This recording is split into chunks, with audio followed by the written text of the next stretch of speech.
Back in the day, the priest was crucial to the salvation of God's people. Let me be clear, no priest, no salvation. Now, why do I say this?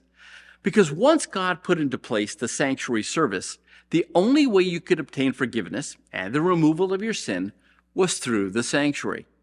Don't believe me? Go look at the contract between God and his people. We call it the ceremonial law. And the law was clear as to how you were saved. And key to that salvation was the priest. But there was a problem. The priests were human. And as human beings, time and again, not only did they sin, but there were times when they taught and led God's people to sin. The very people who were worship leaders in God's family led people to worship false gods. Sometimes they led people to worship both God and the false gods. The idea being you could come to the lesser gods for blessings and protection, and you could come to Yahweh for the forgiveness of your sin, including the sin of worshiping the false gods. Do you see the problem with human priests? Too often, God's people were led into apostasy and abomination by their priests, and every time they did, they broke their contract with God. God would leave, take his blessings and protection with him, and the nation suffered because of it. Some of God's people even died in their sins and were lost forever, all because the priests were unfaithful. But not all is lost.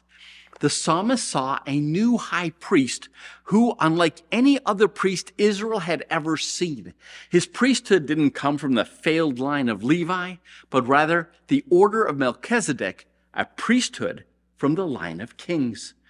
As such, no priest had ever ruled the nation as king, and no king was involved in the salvation of God's people. Only one person would be able to serve as both, and he is worthy to do so because only he could save his people from their sins. It is that victory over sin that makes him our high priest, and it is that victory over Satan, sin, and death that makes him our conquering king. And now we have a new contract, a new covenant that tells us that this high priest would be king forever, that our salvation would be assured and a new kingdom of mercy and grace would last forever.